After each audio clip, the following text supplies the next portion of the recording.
Welcome to Ashadeep ज्योतिष।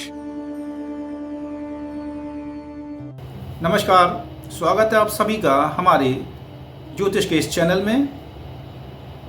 आज के इस वीडियो में हम आपके लिए लेकर आए हैं सूर्य का मिथुन राशि के अंदर गोचर प्रभाव को लेकर। सूर्य का ये गोचर सभी राशियों के लिए किस प्रकार का फल देने वाला है, आइए इस संबंध में शुरुआत करते हैं। सबसे पहले मेष राशि वालों के लिए। मेष राशि वालों के लिए सूर्य का ये मिथुन राशि का गोचर आपके लिए तीसरे भाव यानी पराक्रम और भाई बहनों का जो भाव होता है उसमें होने वाला है। ज्योतिष गणनाओं के अनुसार तीसरे भाव में सूर्य का गोचर अत्यंत शुभ माना जाता है। तीसरे भाव में सूर्य के आने से आपके लिए साहस और आत्मविश्वास में अभूतपूर्व वृद्धि होगी। आप अपने कठिन कार्यों को पूरी ऊर्जा के साथ करने में सक्षम होंगे। कार्यस्थल पर आपकी प्रतिष्ठा में वृद्धि होगी और वरिष्ठ अधिकारी आपके प्रयासों की सराहना करेंगे। आपके प्रभाव में वृद्धि होगी और आप अपने प्रतिस्पर्धियों पर भारी पड़ेंगे। इस दौरान आप छोटी लेकिन महत्वपूर्ण यात्राएं करेंगे जो भविष्य में आपके व्यापारिक और करियर लाभ के लिए अत्यंत फलदायी सिद्ध होंगी। यद्यपि तीसरे भाव में सूर्य शुभ है, लेकिन राहु की मिथुन राशि पर दृष्टि के कारण आपको अपने छोटे भाई बहनों के साथ बातचीत में थोड़ी सावधानी बरतनी चाहिए। व्यर्थ के विवादों से बचने का प्रयास करें। बुध और सूर्य की युति से आपके तीसरे भाव में बुधादित्य योग बन रहा है, जो आपकी संचार क्षमता को बेहतरीन बनाएगा। आप अपनी वाणी से लोगों को प्रभावित करेंगे। बस ध्यान रखें कि राहु की दृष्टि के कारण अति आत्मविश्वास में आकर कोई कठिन शब्द ना बोले। अगली राशि वृषभ राशि। वृषभ राशि के जातकों के लिए सूर्य का यह गोचर आपके दूसरे भाव में यानी धन और वाणी के भाव में हो रहा है। दूसरे भाव में सूर्य का प्रभाव आर्थिक और पारिवारिक दृष्टिकोण से काफी महत्वपूर्ण होता है। दूसरे भाव में सूर्य का गोचर आपके संचित धन में वृद्धि का योग बनाता है। हालांकि सूर्य की गर्मी के कारण आपके खर्चों में भी अचानक वृद्धि हो सकती है, इसलिए बजट का ध्यान रखें। बुध की उपस्थिति से आपकी वाणी में निखार आएगा और आप अपनी बातों से लोगों को प्रभावित कर पाएंगे। लेकिन राहु की दृष्टि के कारण कभी कभी आप शब्दों में कठोरता आ सकती है, जिससे परिवार में तनाव पैदा हो सकता है। अतः आप अपनी वाणी में संयम बना कर रखें। परिवार में किसी सदस्य के साथ वैचारिक मतभेद हो सकते हैं। अपने खान पान का विशेष ध्यान रखें, क्योंकि सूर्य का प्रभाव स्वास्थ्य संबंधी छोटी मोटी समस्याओं को जन्म दे सकता है। दूसरे भाव में सूर्य बुध की युति से बुधादित्य योग बन रहा है, जो आपको अपनी चतुराई से धन कमाने में मदद करेगा। राहु की दृष्टि से बचने के लिए परिवार में स्पष्ट संवाद बनाए रखें। अपनी आंखों और दांतों का विशेष ध्यान रखें। मिथुन राशि के जातकों के लिए सूर्य का यह गोचर आपकी ही राशि में हो रहा है। ज्योतिष शास्त्र में लग्न या प्रथम भाव में सूर्य का गोचर स्वास्थ्य, व्यक्तित्व और आत्मविश्वास के दृष्टिकोण से अत्यंत प्रभावशाली होता है। लग्न में सूर्य के आने से आपके व्यक्तित्व में एक अलग चमक और तेज आएगा। आप खुद को अधिक ऊर्जावान महसूस करेंगे। हालांकि सूर्य की अग्नि तत्व वाली प्रकृति के कारण आपके स्वभाव में थोड़ी सी उग्रता आ सकती है। प्रथम भाव में सूर्य का प्रभाव स्वास्थ्य में पित्त संबंधी समस्याएं जैसे एसिडिटी, सिर दर्द और आंखों की जलन पैदा कर सकता है। अतः आप अपने खान पान में सात्विकता बनाए रखें। कार्य क्षेत्र में आपकी नेतृत्व क्षमता बढ़ेगी। लोग आपके विचारों को गंभीरता से लेंगे, लेकिन राहु की दृष्टि और बुध के साथ युति के कारण आप कभी कभी अपनी ही बातों को लेकर असमंजस में रह सकते हैं। आपकी राशि में बुधादित्य योग बन रहा है, जो कि अत्यधिक शुभ है, लेकिन मिथुन राशि पर राहु की दृष्टि होने के कारण अति महत्वाकांक्षा से बचें। सूर्य को अर्घ्य देना और प्रतिदिन गायत्री मंत्र का जप करना आपके लिए मानसिक शांति और स्वास्थ्य के लिए लाभकारी रहेगा। अगली राशि कर्क राशि। कर्क राशि के जातकों के लिए सूर्य का यह गोचर आपकी राशि से 12वें में हो रहा है, यानी व्यय और विदेश भाव में। ज्योतिष शास्त्र में 12वें भाव का सूर्य व्ययेश या अधिक खर्च और भागादौड़ का संकेत देता है। यहाँ इसका फलादेश कुछ इस प्रकार रहने वाला है। 12वें भाव में सूर्य के प्रभाव से आपके खर्चों में अनपेक्षित रूप से वृद्धि हो सकती है। यह समय वित्तीय मामलों में सावधानी बरतने का है। फिजूल खर्ची से बचें।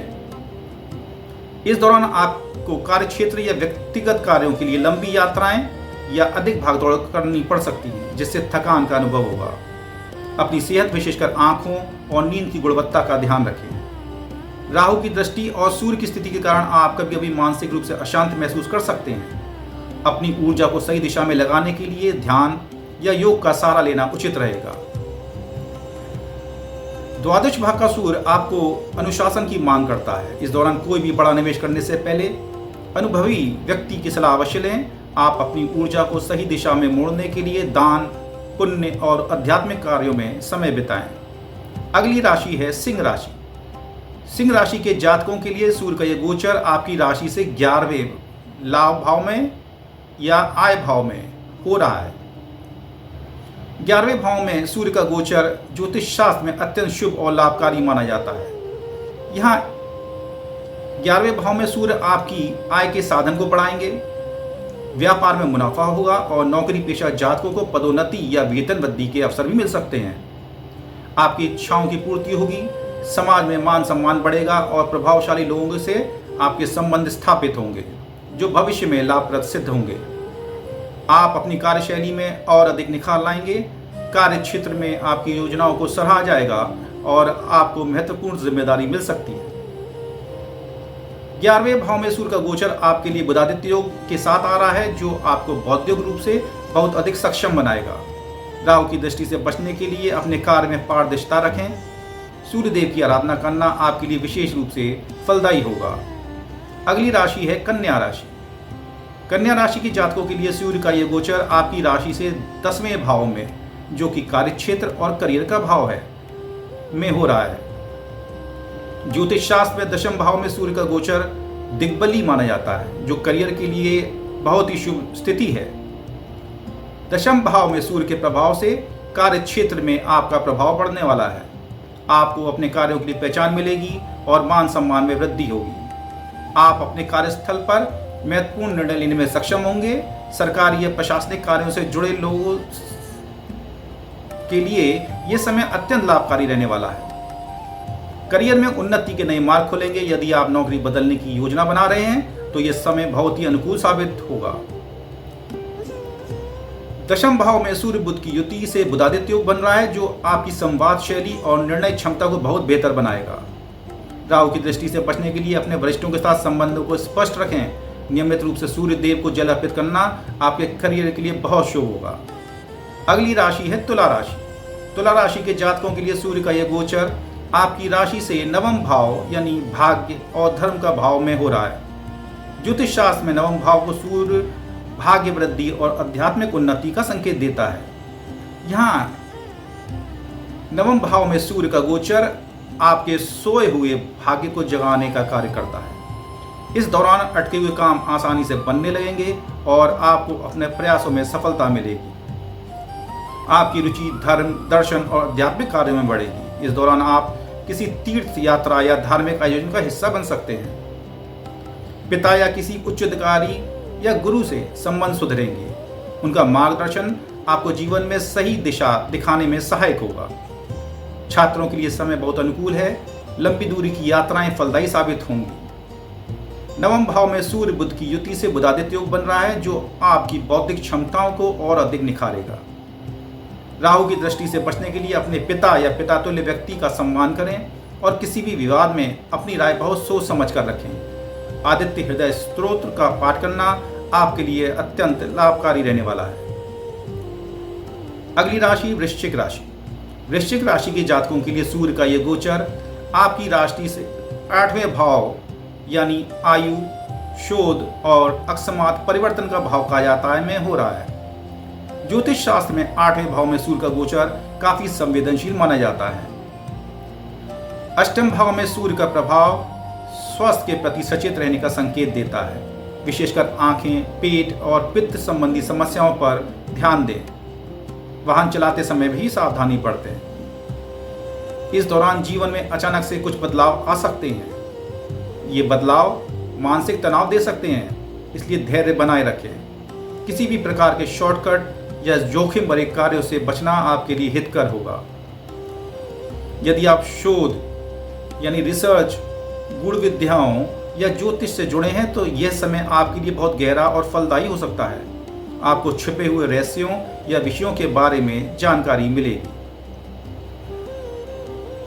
8वें भाव में सूर्य बुध की युति से बुधादित्य जो बन रहा है उससे आपकी बौद्धिक प्रखरता बढ़ाएगा, लेकिन उसे सही दिशा देना आवश्यक है।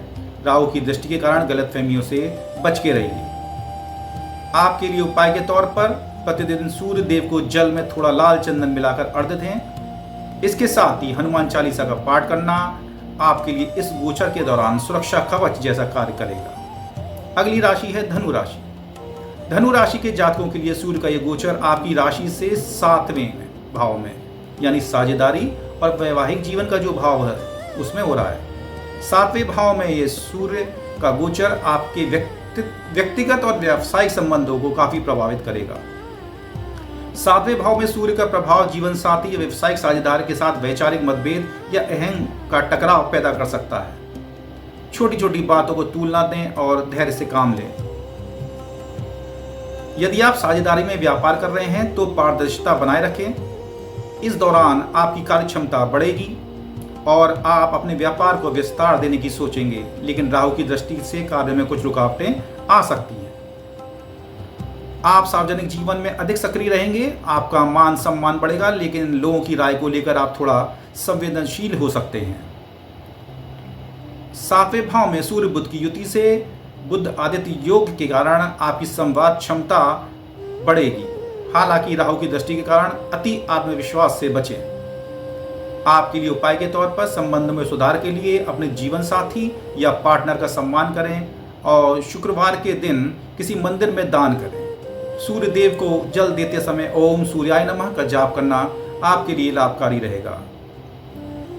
मकर राशि के जातकों के लिए सूर्य का ये गोचर आपकी राशि से 6ठे भाव में, जो कि शत्रु, रोग और ऋण का भाव होता है, में हो रहा है। ज्योतिष शास्त्र में 6ठे भाव में सूर्य का गोचर अत्यंत शुभ माना जाता है, क्योंकि यह शत्रुहंता योग बनाता है। 6ठे भाव में सूर्य आपके शत्रुओं और विरोधियों पर हावी रहने की शक्ति देते हैं। जो लोग आपके करियर या व्यक्तिगत जीवन में बाधा बन रहे थे, वे इस दौरान स्वतः ही कमजोर पड़ने वाले हैं। नौकरी पेशा जातकों के लिए समय बहुत अच्छा है। सरकारी कार्यों में सफलता मिलेगी और कार्यस्थल पर आपकी स्थिति मजबूत होगी। सूर्य की अग्नि तत्व वाली प्रकृति होने के कारण आपको पेट की जलन, पाचन या आंखों से संबंधित छोटी मोटी समस्याओं के प्रति सतर्क रहना चाहिए। हालांकि पुरानी बीमारियों से छुटकारा मिलने की प्रबल संभावना है। यदि आप आर्थिक ऋण या कर्ज के बोझ में दबे हुए हैं तो इस गोचर के दौरान आप उसे चुकाने की दिशा में एक ठोस योजना बना पाएंगे। 6ठे भाव में सूर्य बुध की युति बुधादित्य योग बना रही है, जो आपकी तार्किक क्षमता और रणनीतिक सोच को बहुत बढ़ा देगी। राहु की दृष्टि के कारण अपनी योजनाओं को हर किसी के साथ साझा ना करें, गोपनीयता बनाए रखें। मकर राशि के स्वामी शनिदेव होते हैं और सूर्य 6ठे भाव में, अतः प्रत्येक रविवार को सूर्य देव को जल अर्पित करना और नियमित रूप से हनुमान चालीसा का पाठ करना आपके लिए अत्यंत लाभकारी रहने वाला है। अगली राशि कुंभ राशि। कुंभ राशि के जातकों के लिए यह गोचर आपकी राशि से 5वें भाव, जो कि विद्या, बुद्धि, संतान और प्रेम का भाव होता है, उसमें हो रहा है। 5वें भाव में सूर्य का प्रभाव आपकी रचनात्मकता और बौद्धिक क्षमताओं को एक नई ऊंचाई पर ले जाएगा। 5वें भाव में सूर्य का गोचर विद्यार्थियों के लिए बहुत अच्छा है। आपकी एकाग्रता बढ़ेगी, आप कठिन विषयों में को भी आसानी से समझ पाएंगे। प्रतियोगी परीक्षा में भाग लेने वालों के लिए समय विशेष रूप से फलदायी है। यदि आप माता पिता हैं तो अपनी संतान की उपलब्धियों पर गर्व महसूस करेंगे। प्रेम संबंधों में यह समय थोड़ा अहंकारी रह सकता है, इसलिए अपने साथी के साथ तालमेल बिठाने के लिए मैं की भावना से बाहर निकलना होगा। यदि आप लेखन, कला या किसी रचनात्मक क्षेत्र से जुड़े हैं तो सूर्य की ऊर्जा आपको नए और मौलिक विचार प्रदान करेगी। 5वें भाव में सूर्य बुध की युति से बुधादित्य योग बन रहा है, जो आपको निर्णय लेने की क्षमता है उसको बहुत प्रखर बनाएगा। राहु की दृष्टि के कारण अपने मन में अनावश्यक शंकाओं को जगह ना दें। आपके लिए उपाय के तौर पर आप अपनी बौद्धिक ऊर्जा को संतुलित रखने के लिए गणेश जी की आराधना करें और सूर्य को जल देते समय ओम घृणी सूर्याय नमः का जाप करें। यह आपके लिए मानसिक शांति और सफलता का मार्ग प्रशस्त करेगा। आखिर में मीन राशि। मीन राशि के जातकों के लिए सूर्य का यह गोचर आपकी राशि से चौथे भाव, यानी जो सुख का भाव होता है, माता का भाव है, घर और संपत्ति का भाव है, उसमें हो रहा है। ज्योतिष शास्त्र में चौथे भाव में सूर्य का प्रभाव घर परिवार के वातावरण को अधिक सक्रिय लेकिन थोड़ा तनावपूर्ण भी बना सकता है। चौथे भाव में सूर्य के प्रभाव से घर परिवार में मांगलिक कार्य या मेल मिलाप हो सकता है, लेकिन सूर्य की गर्मी आपके स्वभाव में थोड़ी उग्रता और घर में वैचारिक मतभेद भी ला सकती है। परिवार के सदस्यों के साथ बात करते समय शब्दों का चुनाव सावधानी से करें। आपकी माता के स्वास्थ्य पर ध्यान देने की आवश्यकता है। उनके साथ संबंध में तालमेल बनाए रखें। घरेलू सुख सुविधाओं के लिए आप कोई नया खर्च या संपत्ति संबंधी निर्णय ले सकते हैं। घर और करियर के बीच संतुलन बनाना आपके लिए बड़ी चुनौती होगी। कार्य का दबाव आपके निजी समय में बाधा डाल सकता है। मीन राशि के जातकों के लिए विशेष सलाह। चौथे भाव में सूर्य बुध की युति से बुध आदित्य योग बन रहा है, जो आपकी बौद्धिक चतुराई को घर की समस्याओं को सुलझाने में काम आएगा। राहु की दृष्टि से बचने के लिए अपनी भावनाओं को नियंत्रित रखें और अहंकार को अपने परिवार के बीच में ना आने दें। अपनी राशि के स्वामी गुरु का ध्यान करें। घर की शांति के लिए प्रतिदिन शिव पंचाक्षर स्तोत्र का पाठ करना और रविवार के दिन जल में रोली डालकर सूर्य को अर्घ्य देना आपके लिए बहुत लाभकारी रहेगा। तो साथियों, सूर्य का ये 31 दिन का गोचर आप सभी के लिए धैर्य बनाम गति का संतुलन है। सूर्य जिन 3 नक्षत्रों में संचरण करने वाले हैं, उनमें से मृगशिरा में आप अपनी ऊर्जा बढ़ाएं, आद्रा नक्षत्र में संयम बनाए रखें और पुनर्वसु में परिणाम प्राप्त करें। इसी मंगल कामना के साथ कि आने वाला समय आपके लिए मंगलमय हो, अब आपके लिए सफलताएं लेकर आए और आपके लिए जीवन में खुशियां लेकर आए। मैं दीपक भारद्वाज आपसे विदा लेता हूं। नमस्कार।